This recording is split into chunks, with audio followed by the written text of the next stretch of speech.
Welcome back to the show. Hello. Jesse's in the building. It's a special edition. Special edition, extra content He coming flew all live. the way out to BC. Just 5 hour. These episodes. Super stoked to have you. Thank you. 5-hour flight on Flair Airlines. That's worth double points. It is double. Yeah. So here we are, guys. Sweet. Okay, well, let's dive into this episode. We're going to be talking about all the cool and amazing people that have come through the door at F as in Frank in the last 20 years. Yeah. Celebrities, like known people. There's lots of cool people that are unknown that come every day. They come in. But we're going to be talking about the ones you might have seen on TV or on your phone, and so forth. Yeah. Let's do a quick check-in. Amy, how you feeling? Feeling good. Been doing a lot of studying on how to make a podcast and YouTube. So, What are some tips you got?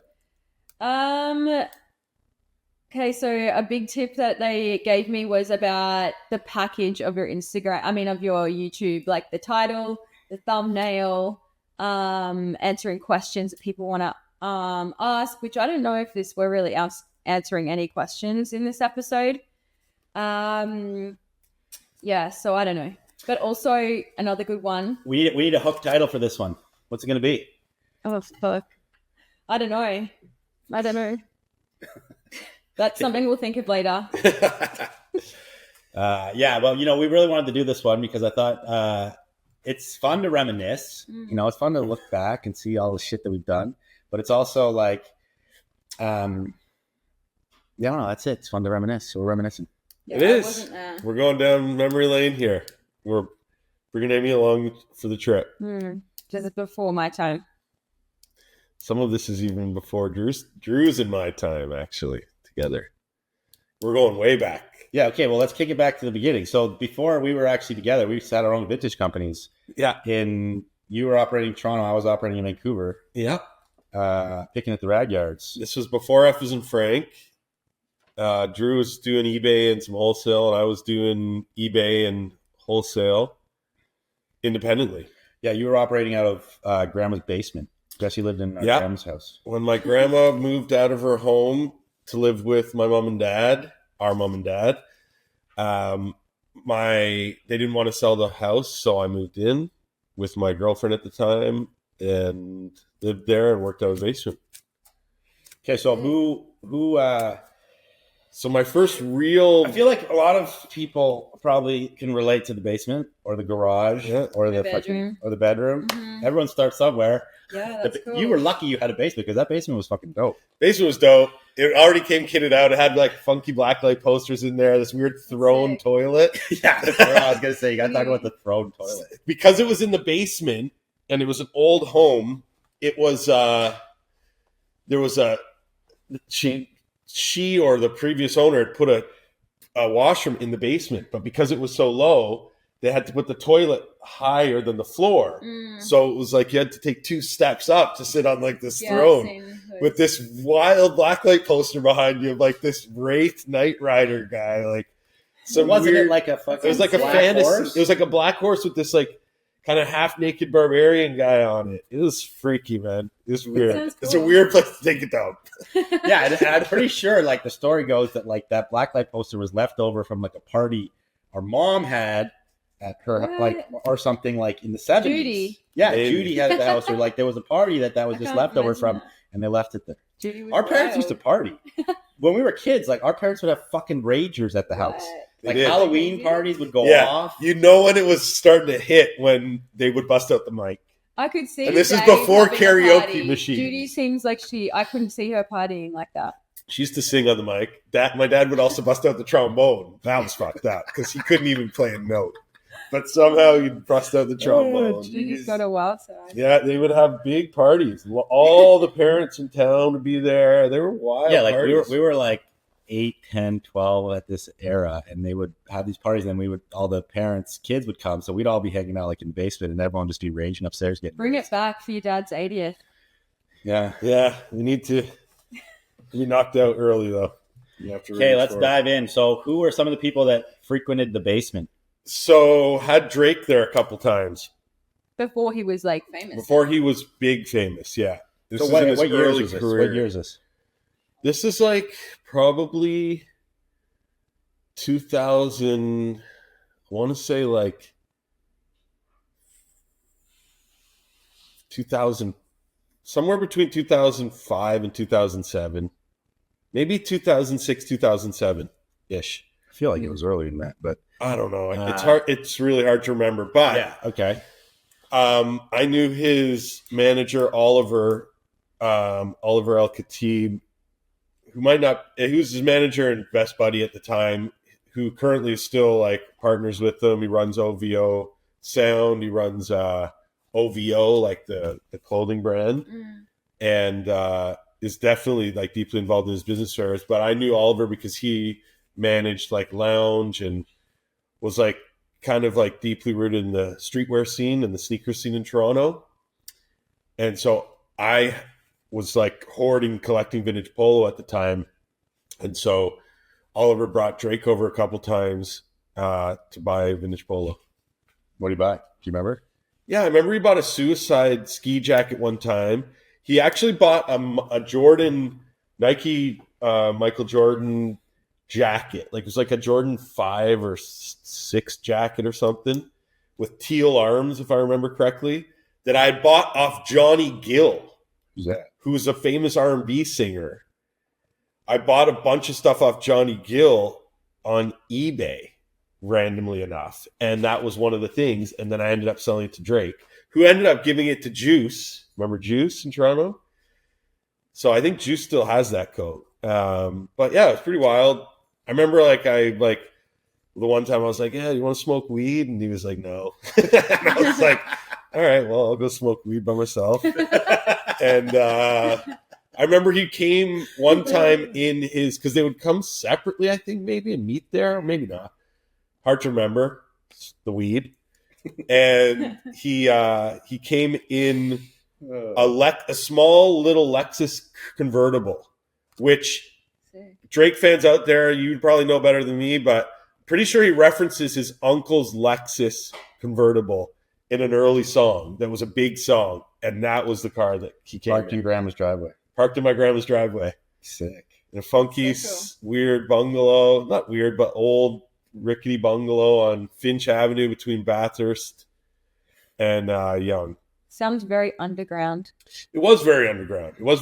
Another couple of people that came to that basement were, definitely DJ AM came to that basement. This was like, it's a good to know. Like, this is a time before vintage was mainstream. This is a time when vintage was, for the most part, underground. Yeah. The whole vintage scene. So you're like, celebrities would want, now they can go anywhere and find any of these things, right? Back then they couldn't. So and back then, how did you know what was like cool? Because there wasn't like social media and like that kind of thing influencing like what was trending. Yeah. So I think, for me personally, how that kind of came about was that when I first really started in vintage by myself independently around like 99, 2000, what was really hot then was like 80s. Like late 70s into 80s. So like people were wearing like 80s band tees and like tighter pants. And it was like a real 80s thing going on.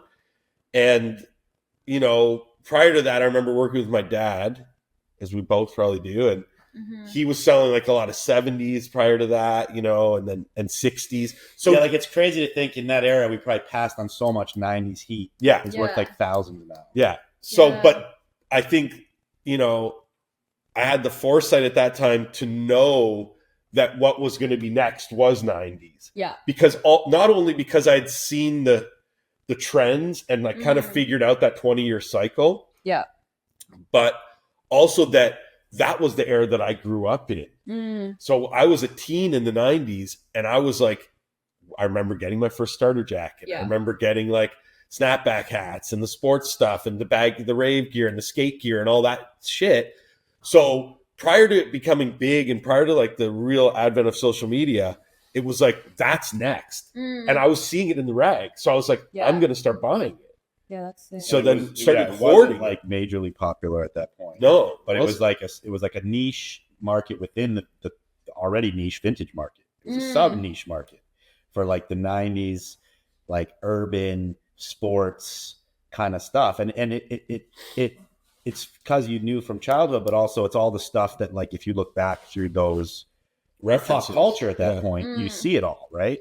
Totally. So it really is like referenced all in pop culture. You just have to like spend the time. Yeah, and back then I feel like maybe it was rooted a lot more in like nostalgia. Like you're getting excited about that stuff because you grew up with it. Yeah. Now it's like changed a lot where it's like more just rooted in what is everybody else wearing kind of thing. Yeah. Like there is still that nostalgia bit, but I think the nostalgia is still there, but it's not as deeply connected because we're all kind of slaves to the iPhone. Yeah, and like you look at like a trend right now, like people will wear Affliction with Jinko, right? Like Nobody did that. Nobody did that.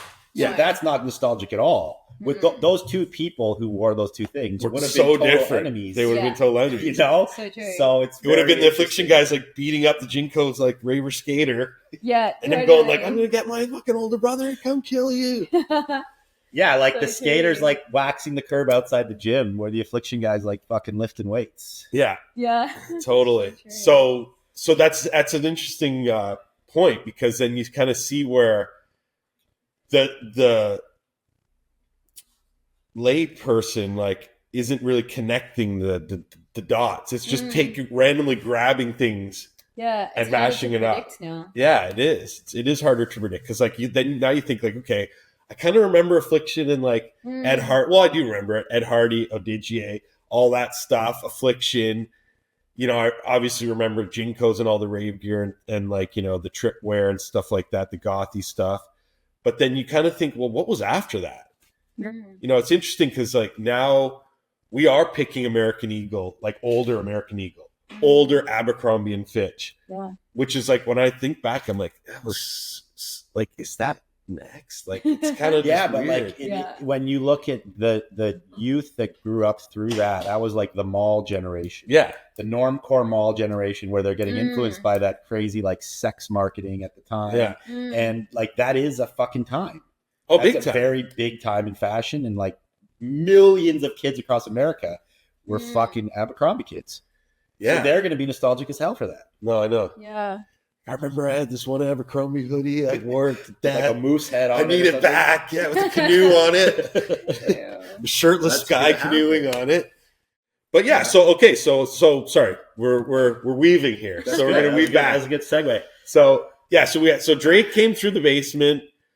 DJ AMK came through the basement because at the time, I was connected with a friend, Tage, and another friend, Nitin, in Toronto, who were involved in the club scene, and Charles Cubido, or I can't remember his name, but he's a famous nightclub guy in Canada. He owned like the government, the warehouse, the docks, like Charles Cadeau or something like that. He bought Palladium. Remember Sony Palladium? Yeah, I went there with you once for Circa. a night, and it was like 5 floors, Yeah. different fucking rooms, different music. It was like a Sony arcade. Biggest in club downtown I've ever Toronto. been to, especially in Canada. And it was like Probably a the biggest club in movie Canada. theater thing. It was like a crazy complex. It was 5 levels with sick. escalators that basically went under. This guy bought this Yeah, 'cause you were nightclub. DJing there Oh, no, I wasn't DJing. that night. I went. You weren't DJing. I don't think so. I may have DJ'd there I once. might have or gone twice. only with landlord. To tell you the truth. Yeah, so Landwood. Our partner back then. yeah, our old Oh. partner from back then. So, anyways, this guy bought this place, turned it into a massive nightclub that like had like 5 floors, and you could go in one place, it'd be like a huge house party going on. Another room would be like a hip hop thing, and like it would be like. This was your friend that bought it. So it wasn't my friend, but 2 of my friends worked for the guy, Okay. and they knew that I was doing these pop-up events in Toronto with like this 90s stuff, and I was At your getting basement or no somewhere else? in the downtown core. Like Oh yeah. one time I did it with I did it at a friend Ann and Sandro's. They had a store called White Lodge. That they had multiple stores, but they had a store called White Lodge. They were closing it down. It was on Queen West at like John-ish near Much Music, and they were closing it down. They're like, it's going to be empty for a month. So if you want it, let us know. So I did a deal with them, and I had it for like 2 weeks or 3 weeks, and Yeah, it's important to note that this was before pop-ups was like a word that everybody knew. Yeah. This was like really early pop-up kind of shit. And when you did this, I was going to say this before, but there was like a few people maybe in the whole world who were focusing solely on this 90s era, like snapbacks, hip-hop, urban stuff. Nobody really had specialized specifically in that because it hadn't hit like the vintage world mainstream yet. Yeah. Previously to this, like this might be generalization, but like the people who wore fucking vintage were rock stars. Yeah. They wanted like rock tees, thinned out 80s tees. It took like this new crowd, new generation of people getting into it. Like now we say everyone wants something because like these rappers wore it. But back then they weren't into it. Back then the rappers just wanted to wear new shit until they discovered vintage, and then it like blew the shit up. But this era was like before that. Yeah. So the pop-ups were really successful. Like we got like Toronto's zine, you know, like the New York has the Village Voice. We used to have Now magazine. Like Now magazine came down and like did a big article on it. Wow. On like one of my pop-ups, and like, you know, we were like in the Toronto Star, and like we were getting a lot of buzz. So anyways, my two friends who worked for this club, this nightlife guy, were like, we're going to give you a night. And so I was I had a budget. They gave me a budget. I was responsible for booking the talent and like organizing who was going to DJ or perform. And then I got like a fee for it, and I got a table and a bottle. This is back when like bottle service is like big and shit. It was balling. It was dope. Like this is kind of right around the time I met my wife. So this is like 2007, and she would come, and like it was kind of like I'd be like, oh, everybody come, like come to this night. And I remember I booked the Team Canada DJs, so like Theft, and I can't remember the other guy's name. Who we also hired. We hired some of those guys for like other parties later on in our stores, because I was just like making these connections. So I remember I had Chaos perform at one of our parties, like one of our nights, but I had like every Friday night for like, I don't know, a few months. It was rad. So anyways, on the heels of all that, like, you know, I met DJ AM through Corey, Vintage Frames, my buddy Corey, and AM came, he DJ'd at one of this guy's nightclubs, another one of them, Packed Night, and then came and got some stuff at Graham's basement. I have pictures of it. Wow. We'll put some pictures in here. Okay, so let's keep on this path. We got a lot to get through. I want to jump into. I think this is a good story. Can we jump to the Weeknd? Sure. So the Weeknd story is actually like kind of involved and elaborate. Everybody knows the Weeknd because he's relevant now. But this was like the beginning of the Weeknd. So go for it. Right. So my buddy Jake, shout out Jake, who I met a long time ago. He was around for like all of this other stuff I'm talking about, Grandma's Basement. You know, like he was always going out to events with me. He was at all these nights with me, and he kind of knew everyone in the downtown core, in the fashion scene, and the music scene too. He was like kind of like a really like multifaceted mover and shaker. And before we opened, so this is after we opened Main Street. So this is post 2009. But before we opened our Toronto store, so this is between 2009 and 2011. Jake, you know, Drew and I were doing well, and I had moved to Vancouver, and Jake basically was able to get a space in a great building where Goodfoot was, where Goodfoot was like sneaker streetwear. Toronto sneaker store. It was like Toronto's Flight Club. And so he basically approached us and was like, I want to do a store. Will you guys partner? We supply the goods. He was in Toronto. He ran the store. And it was called Bazaar. It was small. It was like it was small. Yeah. It was like 500 square feet. It was like mostly like military workwear kind of vibey, kind of streetwear-y vibe. But like, yeah, it was cool. He had a good mix. We put like a bit of everything in there, but a very curated kind of vibe. Yeah, and the vibe was really like cool. It was like kind of built out of pallets, and like it was kind of like an industrial feel. and it was called Bazaar. And so we would just send him goods, and he ran it, and we supplied it. So then one day I go there. One day I'm in Toronto because I was going to Toronto often, just to like get, manage our picking and get our stuff together.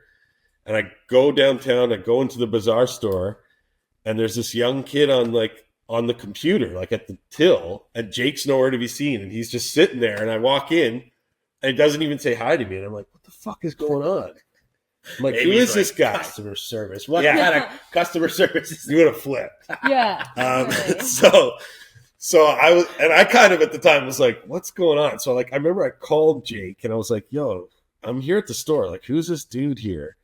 He's like, oh, that's like my buddy Abel. Like, he's just kind of like, just allow him. Like, he's cool. He's just my buddy. He's working there. So I was like, all right, whatever. So then I met the guy, got to hang out, and like found out he was a singer.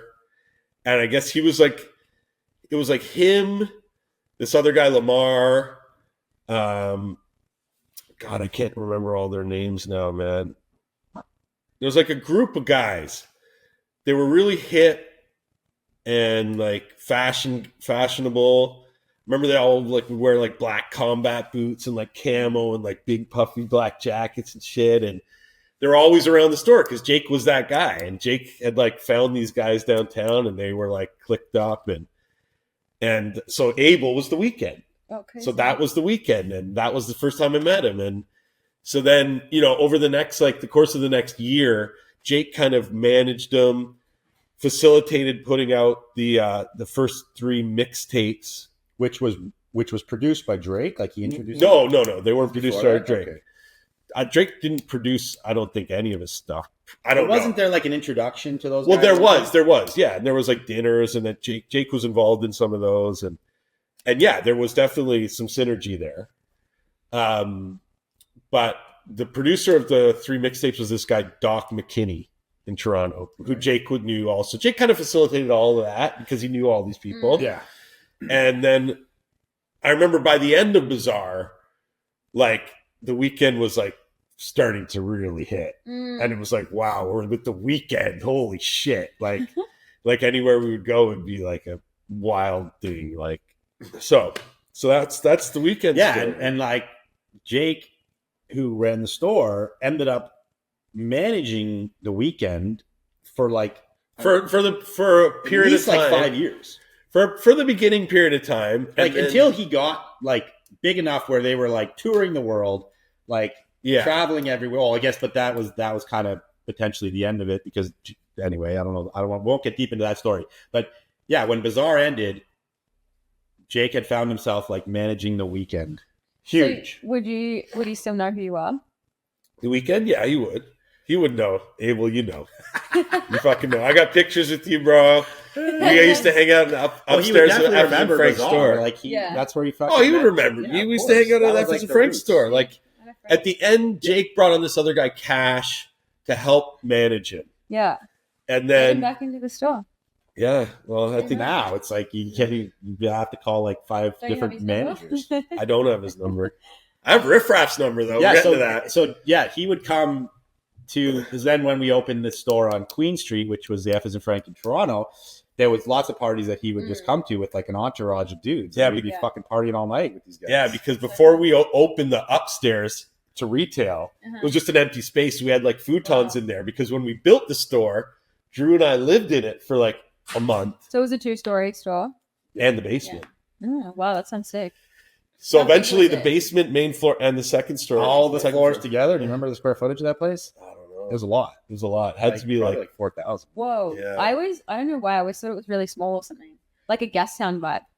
The main floor was a little bigger than Gastown, but then like you had the whole upstairs, which at the end we had half retail, half an apartment that landlord lived in. That sounds kind of like the setup that Leo's has. They live up there? Well, I don't know if they live up there, but they have like they have the mezzanine, the party and then we have there was a huge basement that was the whole thing that was like just a fucking shit show most of the time, but a lot of storage. Yeah. It's like the bargain basement, but Meg would have a fit if she saw it. Yeah, sure. But that was crazy. Like basically, there's like ties F as in Frank to Bazaar to the roots of the Weeknd, who now is like gotta be up there and like one of the top earners in music. He is right now. That's Ever. Yeah, crazy. That's Yeah. insane. I think he's worth more than Drake. Damn. Because the songs they go more mainstream. Yeah, they go more mainstream. Like moms listen to him, like kids listen to him, people in other countries listen to him. That don't even know all the songs. They're all radio songs. All radio. Yeah, listen to the radio day. You would know, but you still know them. They play in stores, and you just hear or it. on like Instagram Reels or some shit. Yeah, you know that too. Mm. So that's the Weeknd story, and then so me and my buddy Tim went to like the first couple big shows in Toronto, and were able to get like they hooked us up with like the VIP passes and all that shit, and that was dope. Like I can say I was at like his first real show. That's sick. Which is I think at the Mod Club on College. I was sick. I still have the pass too. So that's pretty much like the celebrities would come to the stores because you were so hooked up in the like music scene.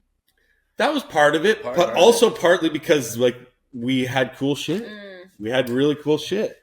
Yeah, like if you were in Toronto at that time, there's no other picture. There was stores, but they would be like there used to be a model of vintage store that was like your typical vintage store that just carried like secondhand goods, shit from the 70s, shit that you would go to like dress for a party, or someone who was into like rockabilly or costumey. But the vintage stores that were around weren't like curated to like youth, because first of all, youth weren't even into it then. Yeah. Nobody wanted to thrift or go vintage shopping then. So like for somebody to have the curation that Jesse had, it's a destination. This guy has all the shit. Perfect synergy, because you not only had all the stuff they wanted, but you were also tapped into that community. Yeah, exactly. So it all word of mouth spreads, right? It all kind of clicked. There was a couple stores in Toronto that were like on it early, like 69 Vintage, Richard and Jesse, who went on to open like Parts and Labor, who employed Matty Matheson as the head chef, and like went on to do really big things. They opened a brewery, they had a nightclub at one point, and they really got into hospitality because that's where they started. But they had a cool store called 69 Vintage and eventually they brought on another woman, Keelan, as a partner as well. They were like a hip vintage store in Toronto that wasn't costumey, but they were really 80s. They were like rock and roll. Yeah, it was like t-shirt centric. Like tight t-shirt, skinny jeans, cool guy, like, and that, but there was a lot of young people there, but I was kind of like, what's next? That's the next thing, like kind of streetwear, hip hop. And I remember Richard and Jesse coming to my first pop-up and going like, wow, this is fucking cool. Sick. So yeah, kind of just carrying the torch on. Okay, let's keep moving along. We got a list. Trying to do this slightly in chronological order, but might be too tough. Some good stories. All right. Do you want to start talking about Warehouse and Van? Sure. Okay, so Warehouse and Van, the OG Warehouse. Now we're actually filming in the new warehouse in Squamish. The OG Warehouse we had for like 10, probably at least 15 years. Yeah, 15 years. We had fucking sick rent there. It was so cheap. They kicked us out to raise the rent eventually. But we had tons of people come through there over the years. It became kind of a destination for musicians and people touring into Vancouver to like stop by. Yes. So kick it off. Well, hey, let's just go right to the meat of it. Kanye West, Jay-Z come to Vancouver for the Watch the Throne tour. Jay-Z's with Beyonce at the time. She's pregnant with one of their kids. And I've got a connection to the DJ, $1 million Mano, the DJ for the tour, via my friend Corey from Vintage Frames. So Mano and I connect. They're all staying like right in the downtown core in Vancouver. They have like floors of like whatever it is, the Four Seasons or whatever. So Mano and Don C, because the whole Kanye West like camp is like touring with him. So he's got like Mano the DJ, he's got Ivan Jasser, his hairdresser. These are all pretty famous people at the time and still now in circles. Don C, who's like kind of like his early manager / like promoter business guy. He's also a designer now, and has been doing incredible stuff for a long time. So Mano the DJ and Don C come to the warehouse, in the early evening. We're just like shutting down on like a Thursday or a So Friday. this was like a warehouse that was just open to the public as well. No. It This was is- like this, but no store. Yeah, we know it was totally private. So they like you set had it to up. have an appointment. Yeah. Yeah, exactly. So yeah, I talked to Mano and he's like, yeah, me and Don are gonna come. Like they probably just took like a cab down or whatever, or got someone to drive them down. They came, they bought like a shitload of stuff, and they were like kids in a candy store. Were you there that night? I don't think I was. Yeah, I don't think you were. So they were like kids in a fucking candy store. Because you got to remember, these are guys from Chicago that grew up in that era. Like, you know, probably my age. Don might be a few years on me. This was heavy snapback era. So if people who are listening to this remember, our warehouse had a wall like this big all the way end to end with hat boxes stacked and like 24 packs of hats deep in every hole. Like we had the most snapbacks in that place, probably anywhere you could find on the planet at that time. Yeah. Where are you getting all these snapbacks from? Digging across. Not like backyards. No. These were dead stuff. Finding like distributors, mom and pop stores, like liquidation all over the United States at the time. We're traveling doing that, which is a whole nother podcast we'll do. Yeah. But yeah, so they show up, they're like blown away because, you know, Kanye's into polo at the time, vintage polo. Come, hey, Kanye. No, he didn't come. But Kanye's into polo, so Don's into polo. Not because of that, but they all know about it. Shout out Reg Knock, the Darians from Chicago, because that if there's videos online of Kanye talking about how he got put onto polo, that's directly Reggie No, Darians. Shout out Reggie. And so, you know, we have vintage polo, we have snapback hats, we have all this cool shit, like just tons. So they literally make piles of stuff, and they're like, they buy it all. They leave. They call me back, and they're like, no, we want to come back with like Ivan and like a couple other guys. So then they come back at the hotel, and everyone's like, yo, like, where'd you get this? So they were trying to get Kanye to come. And they were like, at one point, it was like kind of on the table that Kanye might come. Yeah. But it didn't end up happening.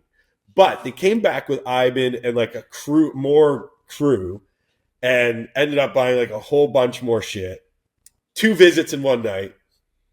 And Do they pay full price? they did. Yeah. I mean, you know, but also too, I would be like, you know, like I'd hook people up because they're buying a shitload. So it's like, we'll let you know who didn't pay, because there's people that didn't pay. they're on the shit list. They ask for a discount or something. Oh, it gets even worse. Some than people that. do, but some people are just expect the discount. They're so fucking entitled. Yeah. Or expect freeness. Oh, That's crazy. happened too. We'll get to that. You know who you are. So anyways, that was incredible. Totally broke down with those guys. Don C at the time was doing custom snapbacks, so he was super dope because he was taking vintage snapbacks, dead stock, doing snakeskin brims and snakeskin straps with gold hardware and like making them super upscale boutique. And he had a store at the time, RSVP in Chicago, which is probably still around. So he was doing all sorts of interesting things. And so that was incredible, but that goes deeper. So I'm there doing that. And I get a call from Drew maybe, or from the manager of the store. So at the end of the night of the store, so the store closed at 7 or something. I can't remember what it was back then. Friggin' limousine pulls up, and it's Beyonce and her security team come into the store because, like, we had told them, like, because like Don and Brad through the crew. Don and Mano went back and were like, look at all this shit. Like they've got a store, and I think I talked to them. I'm like, yeah, we have tons of women's, but it's at the store. Pulls up in a limousine unannounced. They don't tell me this is going to happen. The security goes in, basically asks everybody out, locks the store for Beyonce to shop, and didn't allow any pictures. But we had her on the cameras. Crazy. So what was your women's selection like then? Well, we had Snap back then, which was our women's rework brand. Did she like that? She did get some stuff, and like I don't remember, to be honest. I mean, I remember hearing from the staff, like she bought like a couple dresses and some random things. She didn't like load up like the guys did. Yeah, she bought because I feel like the women's wasn't like as it much wasn't like niche. Right? No, not at all. No, it wasn't our specialty. But even back then, like there was no. This was before like women's. I mean, at least at that, I don't remember like ever it having so many like deep, distinct trends at that point. You're like, we're putting vintage dresses in there, we're putting vintage blouses, we're putting vintage skirts, we're putting whatever we find. Was it more like grandma core? It was, yeah. I mean, the snap we stuff sold was a lot more dresses back then than we do now. You can't fucking sell a dress. It seems like like a real vintage dress. Oh yeah. Yeah, we used to sell. Yeah, we used to sell a lot of that stuff, but the snap stuff was pretty hip. You know, I was pretty young, so like she got some stuff, and I think she just wanted to like go have a fucking experience. Yeah. It's like I just want to get out. I didn't want to sit in the hotel like pregnant, just like I want to go see. I'm here. Yeah. You know, so that was sick, and then I got 2 backstage passes to the Watch the Throne tour. Yeah. Out of that deal too.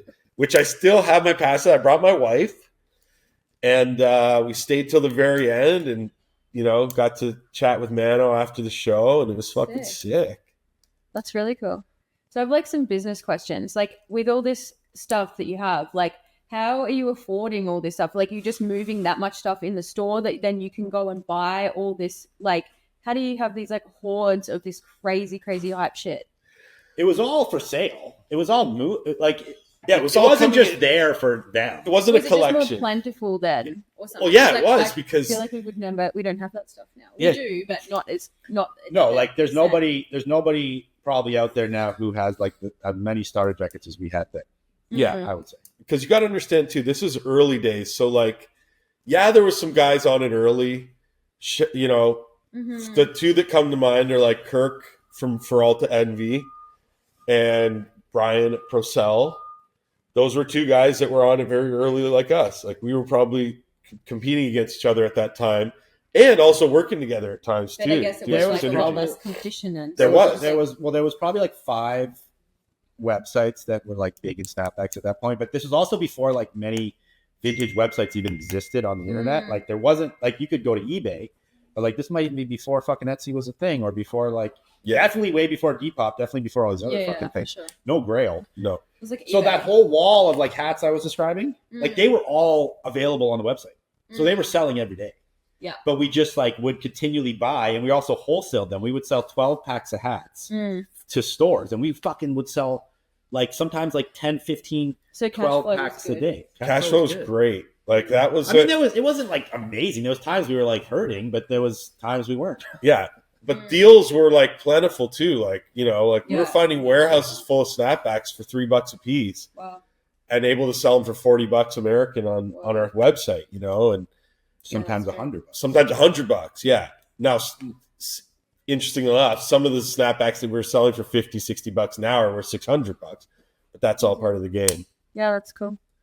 Yeah, and also what I was getting at too is that with respect to the clothing, there were so many wholesalers and pickers and other vintage stores that weren't really on it. They didn't really see it. They didn't care.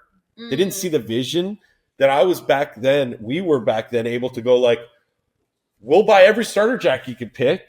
You know, and they were like, yeah, these things are fucking dumb. And we paid them $10. Well, we've talked about this before. Like we were doing Rose Bowl back then and we were probably the first ones out at the Rose Bowl buying certain things like starter jackets. Like you could go around the Rose Bowl, you know, for like 6 months, they're $10 a piece. Then the next 6 months, they're $20 a piece. And the next 6 months, they're $50 a piece. And all of a sudden, they're fucking $200 a piece. And you're like, what the fuck? You can't buy them. You can't find them anymore. Yeah. Because you need to be the first to be able to acquire things at a good price.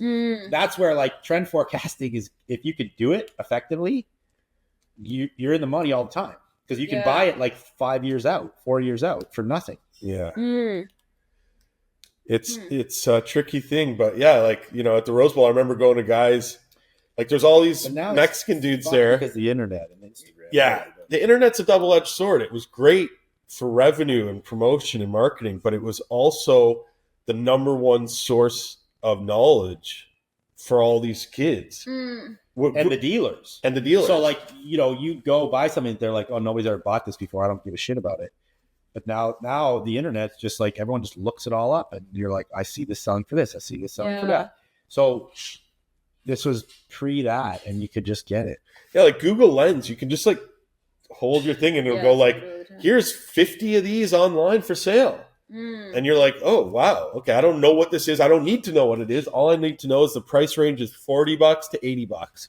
So in this day and age, you always have to be the trendsetter. Like you have to create the trend because to do it on that level, yeah, you have to. But there's still deals out there. Like shout out Tech. He goes and finds dead stock. He found dead stock in LA recently. He found dead stock in New York City recently. So dead stock still exists. And if you could find it and get in those places, like you could probably still get the crazy deals. Yeah, you can. It's harder to find now. It was easy back then comparatively.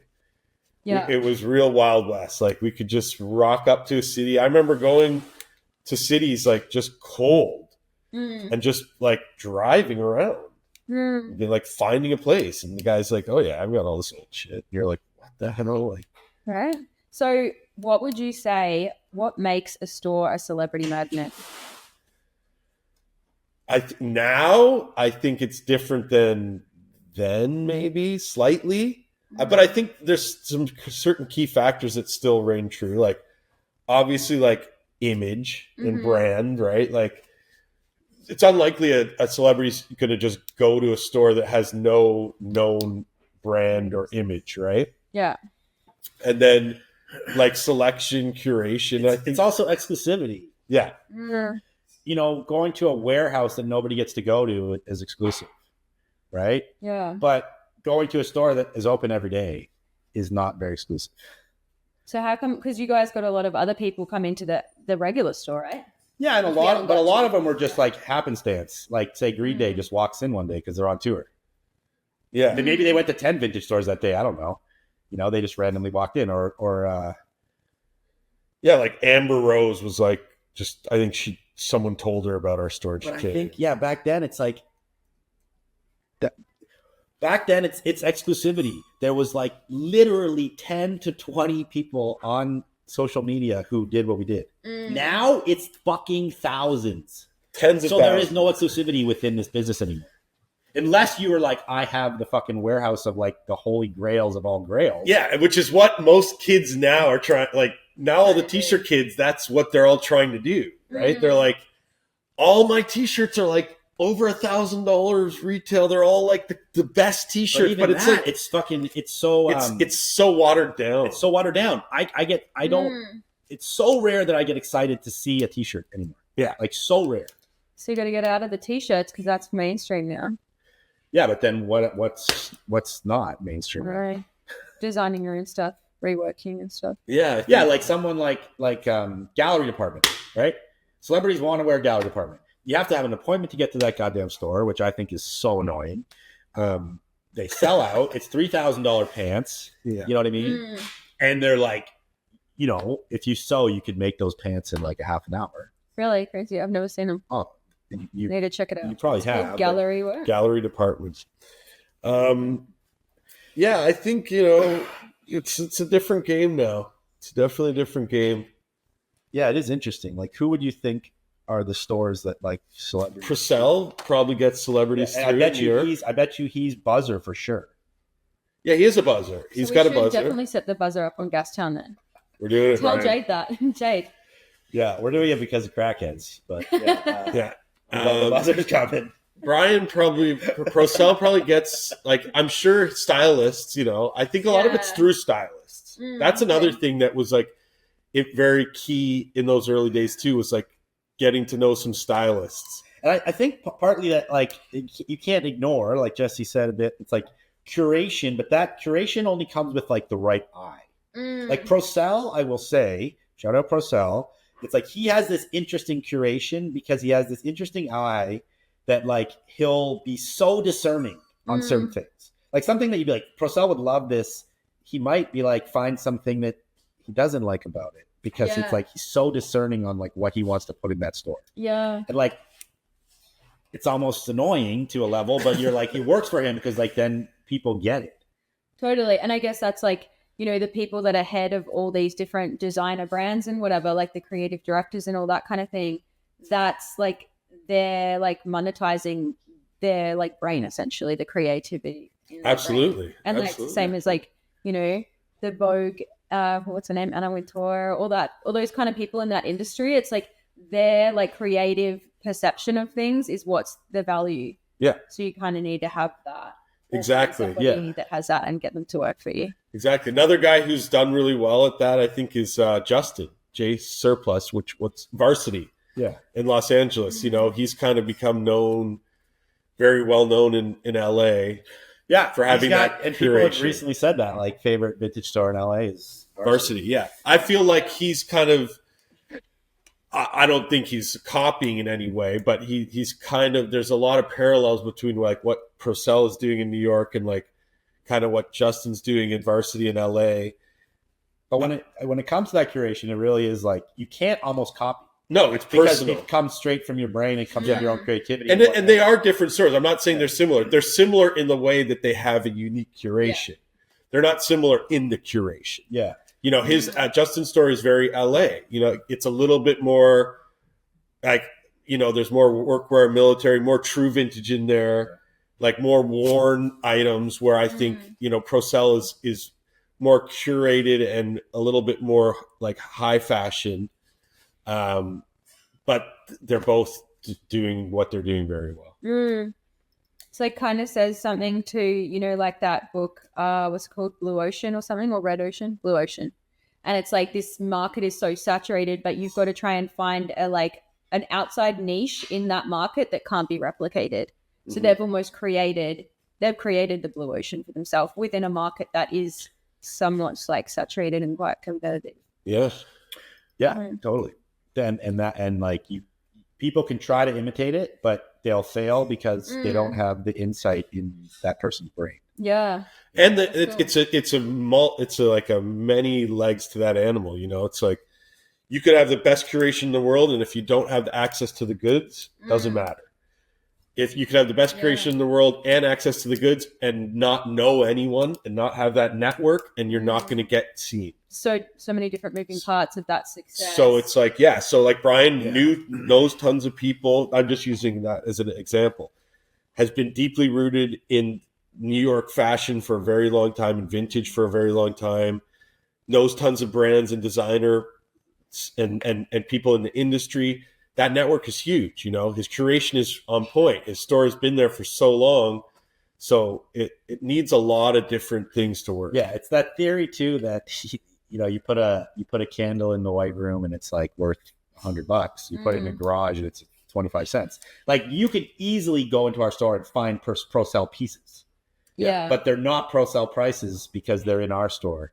Right. And like it's not curated to that like New York customer. Yeah. Which I want money into our decor. Yeah, but I don't mind that because we're not going to be Procel ever. And like, there's not even a point in trying to be anything like that. Like, you don't have to be Procel, but you can be like create an experience, a different experience. Yeah, absolutely. Which we actually have an experience. It's very different. And we're offering like a broader selection. We're offering more for the everyday person. Well, one day when we have more money, we can create a better experience. Yeah. Yeah, absolutely. And you could create other passion projects like small kitted out boutiques or revolving, an event for something. Revolving pop-ups and things like that. Because those, like when you look at those businesses, like Procel is one store, it will probably be one store forever. Yeah. It's Varsity will I don't know what you guys' plans are. I'm not downplaying your plans, but they probably have great profitable businesses in what they're doing, but they're not looking to go like 50 stores. Yeah. Right. So it really depends what your goal is, what you want to do.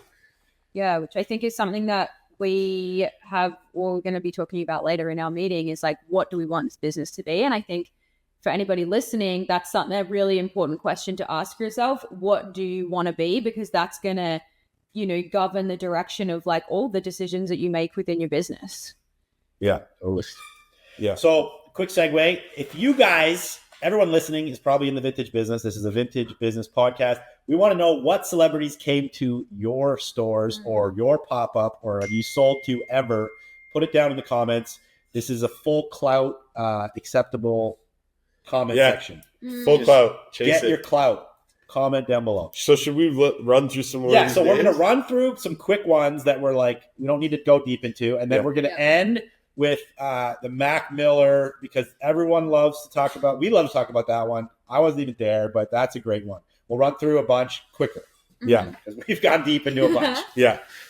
All right. So I'm just going to go down the list here. So we had stop you before I go into. So we had Raekwon, at the. Yeah, we'll talk about Raekwon. Raekwon was interesting. He came with an entourage. This is like at a time when Wu-Tang is not super popular. I'm pretty sure after Raekwon was with us, he went off to like Prince George to do a show. Yeah, which is like the middle of BC. Probably played like a fucking 200-person bar in Prince George. Yeah, right. So you can guess that Raekwon is not like breaking in the dough at this point in his career.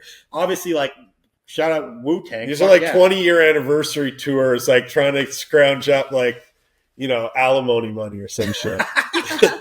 So he came with an entourage. And we were stoked, obviously, to have him. We invited him in. They get to shop the whole warehouse. They fucking... And there's probably like an 8-person on. It's like eight people, and big people, too. Big dudes. New York dudes. So they rock in, and they start, like, pulling stuff. And I'm like, this is going to be sick. I'm like, wow, they're fucking getting so much stuff. Raekwon pulls out, like, the 92 Plates Stadium that actually ended up being sold to Mac Miller. Yeah, but he...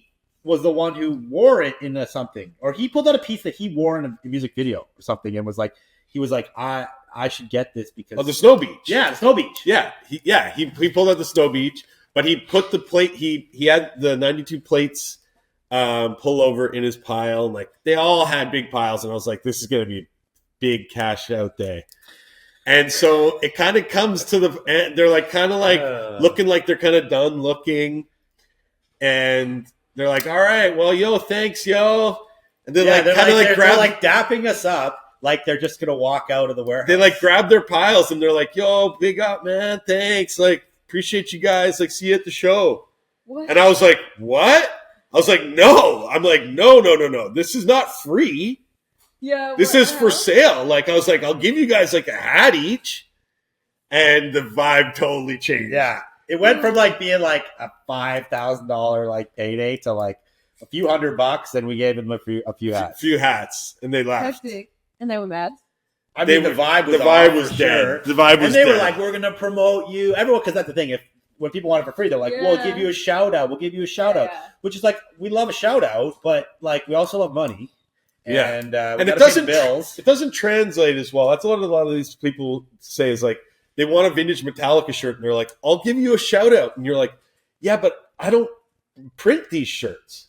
Yeah. So you giving me that shout-out doesn't really translate. If you're a brand that you're like... there's levels to it. Like, if a Kardashian gives you a shout-out, you're like, I'm made. I'm made in the shade. And then now, like, when you give a shout, or like when a celebrity gives you a shout-out, there's like a contract. They have to have a certain, there's like protocol and like, that's the other thing. To get like ROI. They'll be like, I'll give you a shout out. And then they post, don't even put your name. And you're like, that's not a fucking shout out. Yeah. Like, what the hell is that? Then they tag you. No, all right. Yeah. And so it just cost you $5,000. Yeah. So anyways, that was a really funky one because we had to put the kibosh on their big, the big tough take. That was hard, but I put my foot down that day. Riff Raff. Yeah. Riff Raff was super Jody dope. High Roller. He was like just genuine, funny dude, comes in the warehouse, racks up a bunch of shit. We gave him quite a bit for free, if I remember correctly. But he didn't want fire pieces. He wanted just loud things. Yeah, and like he was like, I'll do whatever you fucking want. You want to film a video, which we posted, we'll put that on here. He's like, you guys can like, we'll actually give you real shout outs. And he was at his peak popularity at that point too. Yeah. And he didn't want the crazy shit. One thing I'll mention about all these appointments is like, I remember back then, you remember when people would call and we'd be like, is it worth it to see this person? Yeah. Because I swear they would fuck the warehouse up, right? Like we had inventory systems. So they would come and they would trash the place. Like when Raycon and his boys came, you got to like re-inventory like hundreds of pieces because they've ripped it all apart. We had all the snapbacks were in numbered bins where they have to go. So like it became a lot of work. It wasn't simple to have somebody just show up. Like it is in the store, but not in the warehouse. Yeah. Mm. So we would always be like, is this guy going to cash out or not? Because if they're not going to cash out, like it's almost not even worth having. Yeah. Totally. So how did you determine if it's going to be worth it? Just harsh judgment to call out who this person is. So how big they're. You would just be like, nah, sorry. Sometimes there would be like, like real like C, D level like. Would you ever just say like, yeah, sure, but there's a minimum spend of like $500? We probably did to some of the ones that were questionable. Yeah. Yeah. Steve Aoki. Didn't come to the warehouse, but I went and did an appointment with him before at a hotel in Toronto. You bought shit. I brought shit to him because he was really big at this time. This is early 2000s. He was huge, and this is like around the same time DJ AM came to the basement. So how do you act? Did you just get really used to being around celebrities? And I was younger, and I was a little bit more brazen, and I was a little bit more, had a lot of more. You were a celebrity in the vintage industry, so you're like, I'm a celebrity too. I mean, I never really thought of it like that, but I mean, I guess I was just more cocky. Yeah. Plus I was like drinking and smoking weed, just like, But I remember that's a good point. Like I remember like sometimes you would be, I don't know what starstruck, but I remember like you never know, these people come from all over the place, right? Yeah. They're all so different and they are so confident. Most of these people are so confident. Being around celebrities, like part of the reason these celebrities are celebrities because they have this confidence that you're like, where does this fucking come from? Like it's like deeply crazy rooted confidence. I don't know. Does that make sound right to you? Yeah, so totally. You're like, they have like larger than life personalities, so confident, so like outgoing sometimes, but then sometimes not. Sometimes they're reserved. Yeah, not all of them, but a lot of them. They walk into the room and they're just comfortable. They're like, I don't care who. And I think like for a long time when I was meeting them, I would always try to and I think I did this a lot in life. Where I play into who you're meeting, you adapt to who you're meeting. It's like matching body language, matching energies. But I think that works to a degree, but also I think that then you're becoming inauthentic in a degree when you do that. And I felt like a lot of times I would be inauthentic to these people, where in reality they probably just want you to be fucking who you are. Like they don't want you to try to match something. They want you to be who you actually are, and it's probably refreshing for them because they're dealing with people who are matching or trying to be cool or be on their level, but you're like, I'm not on your fucking level. You know what I mean? Yep. It's an interesting talk about that or more, but anyway, let's keep going in the list. Souls of Mischief and the whole Hieroglyphics crew, Casual and everyone, when they were in Toronto, I went and met them at their hotel once. We did a pop-up with Taz Arnold in Toronto store. And Taz Arnold is he made the snapbacks at that point. Yeah, he was doing the Tizza snapbacks, which actually, when you look back at the snapback business as a whole, was a huge catalyst to boom. So, you could say his Tizza project at that point was a catalyst that boomed the vintage industry, way pre round two, way pre all this other shit. Yeah, long before. And there's a famous picture online. Shout out Fruition too. Forgot about Fruition. They were doing it early days in Las Vegas. But it wasn't as early as the basement, or it wasn't as early as No, they were open around the basement. Really? Yeah, I remember I went. Maybe not. No, maybe not. But they had a store. They had a store well before anyone. Yeah. But there's a picture online at Paris Fashion Week of Kanye West, Taz Arnold, Virgil Abloh, Chris Julian from Fruition, and Farnsworth Bentley. Wasn't it Don C in it? And Don C. Yeah. It was even made into a South Park episode. There's a South Park episode with Kanye West, and that whole entourage is with them. And I doubt the South Park guys even knew who half those guys were at the time. Now they've all gone on to be pretty famous. Virgil Abloh, obviously, rest in peace, went on to do Off-White, Louis Vuitton.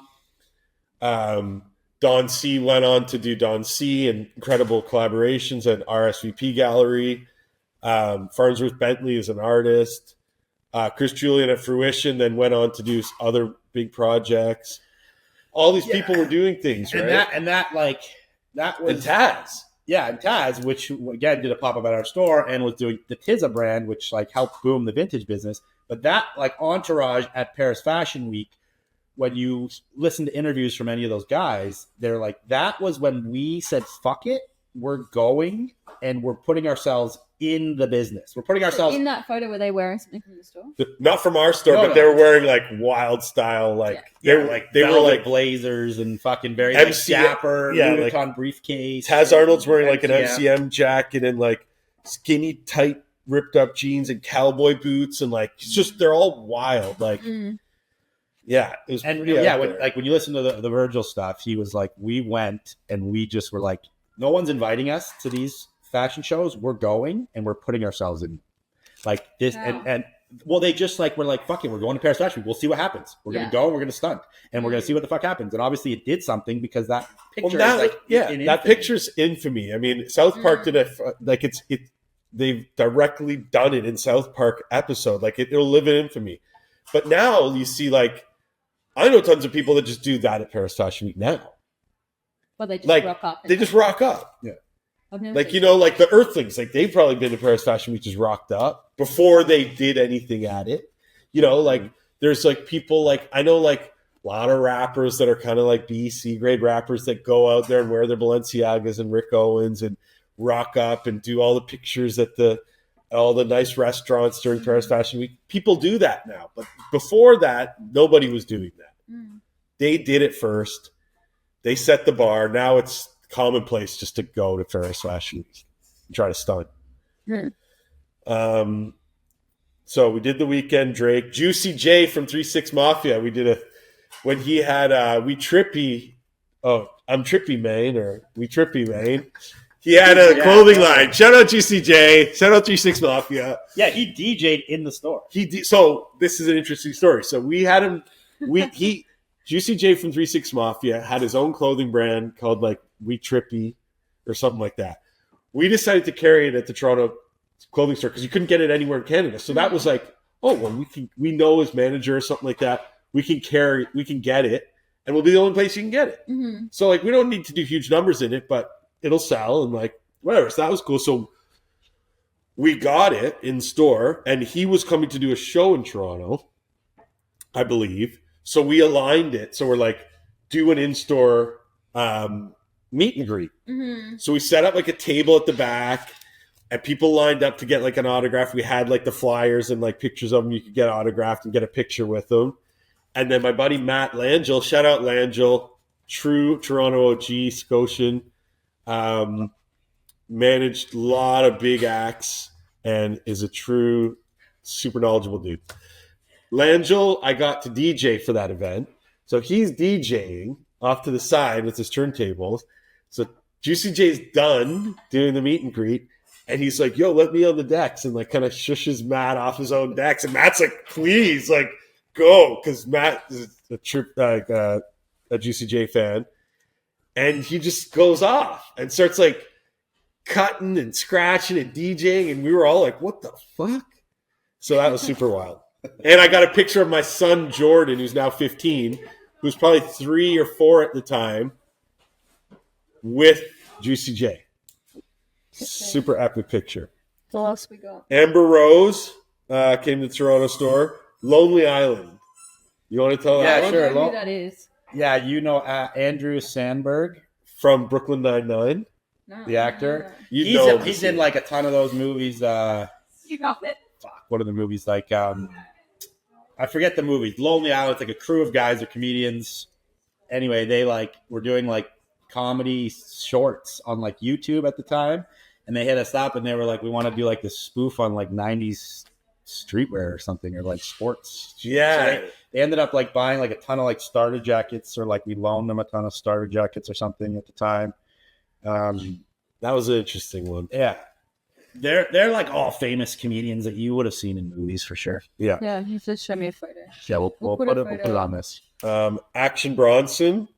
Yeah, he came to the Vancouver warehouse again. Super nice guy. He was just like, he's a very easygoing dude, easy to chat to, like nice guy. Super nice guy. Didn't expect anything free. Yeah. Real down to earth. Tyga. This was a huge one. We had Tyga at the height of his like career, basically, do an in-store meet and greet at the Toronto store that was lined up down the whole fucking street. Why did he do that? Because I think he knew that we were like the snapback people, like we were pretty known at the time. Because that was like Last King era. That was his thing, like the Last Kings, yeah, tour or something. Yeah, and because his music is like directly connected to like the vintage streetwear scene through like what he's wearing, through like the culture. He was like, I want to do a meet and greet. Where am I going to do it? And like made sense to do it there. Yeah, and I guess we had a connection. We had a connection. Yeah, there was a connection somewhere. And it made sense. And this was like right when we had opened that store, so we were like Fresh. hot new shit on Queen Street. Yeah, it was fucking wild. Like that was an insane one. That was like one where it was like, okay, this is out of control. I just had to stand by the door and chill out. We did a big meet and greet at our Vancouver store with Travie McCoy from Gym Class Heroes. And that was like a meet and greet / party. We just like partied with him in the store. That was a big one. Yeah, that was cool. Corey was there. That was the Frames connection. That was Corey's connection. Drew Barrymore. Yeah, Drew Barrymore. She just rocked up at the Rose Bowl and bought a sweet T-shirt. And denied you a picture. Yeah, denied me a picture because she was my childhood crush. She was my teen crush, Drew Barrymore. And she bought a Dirty Dancing movie promo tee. I wanted the picture. She said no. And she went on with her day, but she was super sweet. Yeah. Andre 3000 came by our booth at the Bowl once. The Rose Bowl celebrity list probably mega deep. But. Super deep. Ryan Reynolds at the Rose Bowl. Okay. Little Yachty. Yes, Little Yachty came twice. He came to the warehouse. This was early in his career, like when he was first blowing up. He came to the warehouse with his entourage, bought a bunch of stuff. And actually, Little Yachty, so when we spoke to Little Yachty at the time, he came because he was like, yo, I was shopping on FSandFrankVintage.com since I was like 12. Yeah. That's it. He was like, you guys like put me on to this shit. That's amazing. So he was super grateful and super stoked to come to the warehouse. Like when he came to Vancouver, he was like, that all I wanted to do in Vancouver was come to your warehouse. Like he was like, that was my fucking goal. That's all I wanted to do. He was super stoked, super nice guy. I got a picture from them. We'll post that up. And yeah, like good interaction. And he was, again, like didn't ask for nothing free. Was happy to fucking buy a bunch of wicked shit. Yeah. Were you there? I wasn't there. You were away that time. Yeah. But then this was like recently, like last year. Yeah. He was on tour with Drake in Toronto and he came to the store in Vancouver. Yes. He came to the Vancouver store randomly. And like Imani calls me and she's like, yo, Little Yachty's here right now. Like freaking, because she's like a super fan, you know? Yeah. She's like pumped. Lil Yachty rolls in with like a few other dudes. Again, he knows us. Like I said, he's like, this is years later now, but he's stoked to come shopping. Comes to the store, buys a bunch of stuff, super nice. Then, you know, I get on the phone with his manager. I forget his name at that time because I wasn't there either. I was probably here. And obviously, like, Sarah and Amin from Frankie, because we're still working with Frankie at this time, are like, so I guess I told them or something, and they're like, you gotta get him to come to the Frankie warehouse. So then I got on the phone with his manager. I'm like, you guys really need to go check out the Frankie warehouse. Like, it's exclusive. Nobody's there. You can just shop all you want. They went down there, dropped a fat stack down at the Frankie warehouse too. Yeah. And then he's on tour with Drake at this point. And I'm pretty sure like Sarah and Amin like milked it and they got like tickets to the show and they went out partying with them that night because, you know, they're scene girls. They did it up. Drew said it, not me. Is that a derogatory thing? No, it's not. Okay, so they probably had a great time. But then he's on tour with Drake, so we're like, yo, get Drake to come to the store. Fuck, come on. And like we had it all set up and the fucking beeping is annoying. They're gonna be so Drake, we were like, get Drake to come to the store. They're like, okay, we'll set it up. Yachty tells Drake, he's like, he's going to come by tonight when the store closes. Like, just make sure you guys are ready for him, blah, blah, blah, blah, blah. And I guess, like, something you forget about is, like, the anonymity of the whole thing. Because we had to tell the store girls, Drake's going to come by tonight. And, like, the rumor mill, like, of that got spread so fast that by the time the store closed, there's a fucking crowd of people standing outside the store waiting for Drake to come. Oh, we're like, who fucking spread this word? Like, you know, it was my bad for not saying, don't tell anybody. Yeah. But, like, I figured that should be obvious, potentially. Yeah. And anyway, then he probably rolls by in his car with the guy and just like, no, you're not coming in. Shit, yeah. So he ditched. Yeah. Sad. Which would have been our reconnection after so many years, Drake. When was that? That was like literally last year. Last year? Oh, like when Little Yachty was in. Yeah. I think it was like last spring like a year and a half ago. That set off the Viagra NASCAR jacket craze. Oh yeah, so he bought the Viagra NASCAR jacket from the main store and then wore it. And there's a clip of him like walking down the aisle in the stadium, rocking the Viagra jacket that night on tour. So sick. Yeah, Yeah. which we end up like posting that all over the place, obviously. But, Yeah. Waka Flocka came. Waka Flocka. yeah, Super nice guy. That guy is so super nice, down to earth, family guy. I remember him talking about his mom a lot, and like, it was just super nice. Giant guy, and yeah, he was great, man. That was rad. Green Day. yeah. Green Day was on tour in van, and I think that was completely unannounced. They were just out shopping. They roll into the store, the whole band, pretty much. And like, I wasn't there. I remember getting the call like, "Yo, Green Day's in the store." Yeah. Okay. Gigi Hadid. We did a huge thing with Frankie. Yeah, Long so that ago. was like we got asked to work with Tommy Hilfiger at the New York Fashion. They did like a kind of a groundbreaking like fashion show where they had like a carnival event in New York. So we got asked to like have a booth with reworked Tommy at that event. And vintage Tommy. Just Yeah. Straight up. And she was their like top sponsored model at the time. So then it was kind of like this promotional thing where she like rolled through our booth, bought a bunch of stuff from us. Fucking entourage for her was like Oh my crazy. god, it was like that was real paparazzi. Like 30 people deep in all directions, With just like huge cameras. crowding around while she's like in the booth. You're like, this is fucked. Like, To you stop live like people, to stop people trying to get at her. this? No, these they are were the people trying to get at her. Oh, Yeah. And she had security with her, Yeah. but it was like so many people just wanted to see her, like just fucking take a picture of her. Like it was crazy. wow, It that's was so sick. insane. It was hectic. SZA, we've She definitely came to the warehouse. yeah. Shout out Chromeo. They've always been fans. P-Thug of Chromeo would always buy stuff from us. Always, and every show he was in band, he would come to the warehouse. Yeah. Okay, let's get into this. Is a long episode. It's way longer than we anticipated, but we're gonna get It's like into an hour. yeah. Well, that's good. Let's get into Mac Miller. Yeah. So Mac Miller, R.I.P. Mac Miller. R.I.P. Mac Miller. So this was hooked up actually. I can't remember. You went to his hotel on a previous tour. You remember with John Much, at like fucking 2 in the morning. Yes, I went to his hotel on a previous tour with John Much, and it was a shit hotel. It was This like was an early tour. yeah, this was like near like where Rogers Center is or whatever it is. Me and John Much went to this hotel and brought like a whole bunch of Pittsburgh shit, like and like whatever I can't remember. And I'm pretty sure, like again, Mac Miller, because he was like the OG backpack rapper. Yeah, and he was Pittsburgh. He was with Wiz Khalifa. There was the whole black and yellow thing. Yeah, and he would have known us from online. He would have known us Guaranteed. from online for sure. He was into fashion and into it. And also, I think Jake had a connection with him. That might have been through Jake. through like the whole weekend. Because deal. Jake knew Wiz. Okay.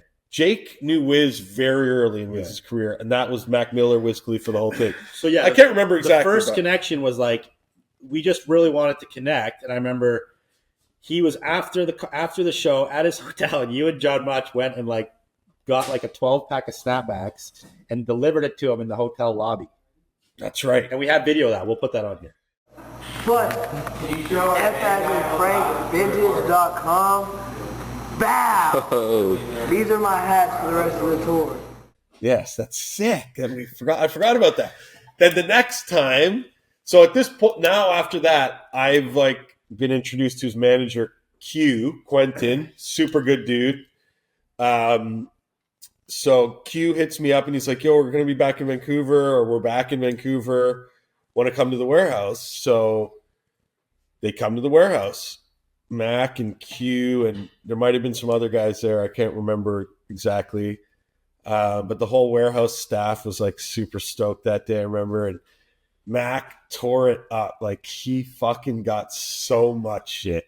Like that was probably the biggest single person like haul. Yeah, we have pictures of the hall. We have pictures of him. We'll put on screen. I wasn't there that day. I must have been at the Rose Bowl or some shit. There's a funny story about that too. I remember he dropped a shitload of money, and Yeah, it was like north of 10K Wow. for just him. Yeah, I think, you know, it doesn't matter now. It's so long in the past. But it was like I think it was around 15 grand. And I don't know who I knew at the time, but like I said something about it or told someone about it. And within like hours, it was like on like Hypebeast or something. Or like one of those Complex or some freaking thing. Like some big account, right, on social media. And I remember Q calling me and being like, what the fuck, man? Oh, yeah, because we because we got a ton of pictures that time. And I remember we blogged it. Yeah, we blogged So somebody probably picked up the blog and was like, ran it. And they were pissed because we put we put like the amount. Oh. And that was a big slap on the hand, no. And like, you know, just ignorant at the time, like that was kind of faux pas. Actually, I probably knew it was probably faux pas. Probably like you have that inkling, but it's also like some people wouldn't care. Some people would be cool. Some people would be like, yeah, tell them I spent 20 grand. You know, like guys go out and fucking be like, I just $100,000 Rolex. So it's like there's that people that want to show it off, and then people that don't really want it, right? But so we took our blog down. But yeah, he dropped a fucking shitload. He bought some insane polo pieces. Tons of snapbacks, just tons of cool shit. He had sick style. He was mad cool. Took tons of pictures with us. We have some video from that. And he was just a super good guy. Rest in peace. And interestingly enough, I've been to Pittsburgh like 5 times in the last 2 years. It's like one of my favorite cities now. And I'd never been there except prior to that since I was probably like a little kid. Why do you like that city has such Pittsburgh pride? Eh? It does. It's a real pride town. It's a working class town historically because it's like it's an industrial age town. Like it's Pittsburgh Steelers because it was a steel town, right? And because it's on 3 rivers, like it's right where 3 rivers connect, like the Ohio, like some like big rivers. And so there was industry, you know, shipping lanes and things like that. And it's a working class town. It's got a huge Polish population, which really works really well for my wife because she's Polish. You know, and it's just a cool town. 3 sports teams. Yeah. Big university town, like Carnegie Mellon's there, University of Pittsburgh. They're huge, obviously. Wiz, it's like Wiz put like for the music scene on the map, and Mac. Yeah. Yeah. And what does yins mean? It's just a slang term. Like I'm a yinzer. It's like you're a Pittsburgh person. I don't know what the origin of it is. I think it's rad that they have a weird slang for being a Pittsburgh person. Like we need more of that around the world. I was just there 2 weeks ago. I friggin' loved it. Shout out Yins. Yeah, so that's the story, guys. There's probably lots that we forgot in there. We brainstormed this list about 5 minutes before the episode, as we do. Yeah. But I think that was a fun little fucking trip down memory lane. It really was. What do you think, Amy? Yeah, I've been writing notes of like how we can replicate it. Yeah. Hey, here's another one for you guys, for the viewers. In the comments, sound off who you'd like to see roll up to F as in Frank. Who is really relevant right now in music, fashion, art, culture that you would like to see come through and get kitted out by F as in Frank. Sweet. Yeah. We'll leave it there. Peace out. Make sure you follow the channel, and we will see you guys on the next episode. Bye. Bye.